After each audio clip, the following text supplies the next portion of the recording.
पश्चिम बंगाल में एक रैली के दौरान टीएमसी सांसद अरुण चक्रवर्ती ने डॉक्टरों की हड़ताल को लेकर उनकी चेतावनी दे डाली है। उन्होंने कहा कि यदि हड़तालों के परिणाम स्वरूप किसी मरीज की मौत हो जाती है और जनता का गुस्सा मेडिकल प्रोफेशनल्स पर निकलता है तो अधिकारी उनकी सुरक्षा के लिए हस्तक्षेप नहीं करेंगे। उन्होंने कहा, आंदोलन के नाम पर आप घर चल रहे हैं। अगर आपकी हड़ताल से कोई मरीज मर जाए और जनता का गुस्सा आप पर आए तो हम आपको नहीं बचाएंगे। अगर डॉक्टर अपना आंदोलन जारी रखेंगे तो जनता नाराज हो जाएगी। ग्रामीण अस्पताल का घेराव करेंगे और टीएमसी बचाने नहीं आएंगे। आरोप चक्रवर्ती के लोगों के हाथ मटोरने के लिए धमकी दी जो ममता बनर्जी के इस्तीफे की मांग कर रहे हैं। कोलकाता पुलिस के अधिकारियों ने 14 और अगस्त 15 को 2024 में आरजी के अस्पताल के ड्यूटी करने वाले डॉक्टरों, नर्सिंग, परिचारकों और अस्पताल सुरक्षा सहित अन्य कर्मचारियों की डिटेल्स मांगी है। इस दिन अर्जी कर अस्पताल में तोड़फोड़ भी की गई। कोलकाता पुलिस ने दावा किया कि उन्होंने जांच के उद्देश्य से जानकारी मांगी है। तृणमूल कांग्रेस के सांसद सुरेश शेखर ने अर्जी कर मेडिकल कॉलेज एवं अस्पताल के डॉक्टर के साथ कथित बलात्कार और हत्या को लेकर सोशल मीडिया पर पोस्ट करने का संबंध में पुलिस द्वारा उन्हें भेजे गए नोटिस को सोमवार को कोलकाता हाईकोर्ट में चुनौती दी है। कोलकाता पुलिस ने रविवार को वरिष्ठ राजनीतिक नेता को नोटिस जारी कर उन्हें पेश होने को कहा था। न्यायमूर्ति राजेश भारद्वाज ने राय के वकील को नोटिस को चुनौती देने के लिए याचिका दायर करने की अनुमति दे दी है।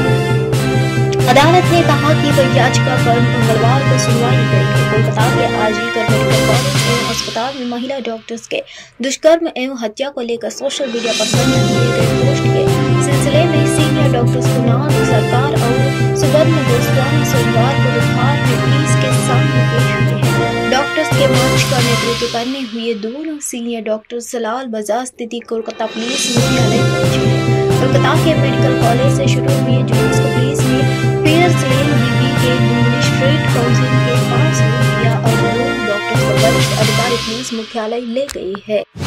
केंद्र में रिक्त संयुक्त सचिव निदेशक व उप सचिव के 45 पदों के सीधी भर्ती के मुद्दे पर सियासत गरमाई है। एक तरफ जहां कांग्रेस, समाजवादी पार्टी समेत कई विपक्षी दलों ने सरकार के इस फैसले को विरोध किया है, वही फैसले को लेकर एनडीए में विरोध के सो उठ रही है। लेटरल एंट्री के मुद्दे पर लोजपा ने अपने रुख साफ करते हुए कहा कि पार्टी ऐसे नियुक्तियों के पक्ष में नहीं है। चिराग पासवान ने कहा कि जहां भी नियुक्तियां होती है वहां आरक्षण के प्रावधानों के पालन करना चाहिए। चिराग पासवान ने कहा कि यह फैसला बिल्कुल गलत है और वो इस मामले को सरकार के समक्ष उठाएंगे।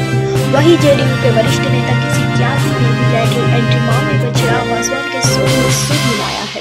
केसी त्यागी ने कहा कि हमारी पार्टी शुरू से ही सरकार से आरक्षित सीटों को भरने की बात करती आई है। हम राम मनोहर लोहिया को मानते हैं। जब लोगों को सदियों से समाज में पिछड़ेपन का सामना करना पड़े तो आप मेरिट क्यों ढूंढ रहे हैं। केसी त्यागी ने कहा कि सरकार ऐसे फैसलों के जरिए विपक्ष को मुद्दा दे रही है। हालांकि लेटरल एंट्री के फैसले पर टीडीपी ने मोदी सरकार का समर्थन किया है। टीडीपी महासचिव नारा लोकेश ने कहा, हमें लेटरल एंट्री को लेकर खुशी है क्योंकि कई मंत्रालयों को विशेषज्ञों की जरूरत है। हम हमेशा प्राइवेट सेक्टर से जानकारों को शामिल करने का समर्थन करते हैं। अमेरिका में राष्ट्रपति चुनाव को लेकर राजनीति चरम पर है। सत्तारूढ़ डेमोक्रेटिक पार्टी और विपक्षी दल रिपब्लिकन पार्टी के बीच आरोप प्रत्यारोप के दौरे भी जारी है। इसी कड़ी में United states house of representatives Republican ने एक रिपोर्ट जारी की है। इसमें आरोप लगाया गया कि डेमोक्रेटिक राष्ट्रपति जो बाइडेन ने महाभियोग अपराध किए हैं। करीब 1 वर्ष की जांच के बाद केविन मकबंदा के नेतृत्व में रिपब्लिकन संसदों ने राष्ट्रपति पर आरोप वाली रिपोर्ट तैयार की है, लेकिन इसके आधार पर लाए जाने वाले महाभियोग प्रस्ताव को प्रतिनिधि सभा में रिपब्लिकन पार्टी के सभी सांसदों का समर्थन मिलने को लेकर संदेह है।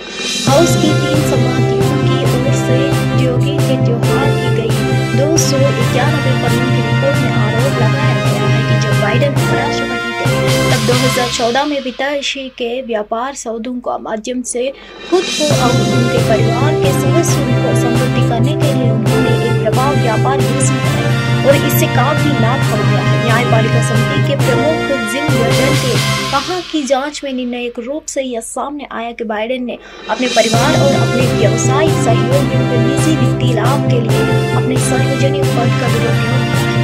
वही house committee on oversight and accountability के प्रमुख जेम्स कॉमर ने कहा, राष्ट्रपति बाइडेन की विरासत सार्वजनिक पद के दुरुपयोग, भ्रष्टाचार और बादाम डालने से छीनत है। हमारी महाभियोग की जांच की ओर से प्रस्तुत यह अब तक किसी मौजूदा राष्ट्रपति के महाभियोग का सबसे मजबूत मामला है। हालांकि सोमवार को रिपब्लिकन की ओर से जारी की गई लगभग 1 साल की जांच में राष्ट्रपति की ओर से किसी भी आपराधिक गलत काम का आरोप लगाने से बचा गया है।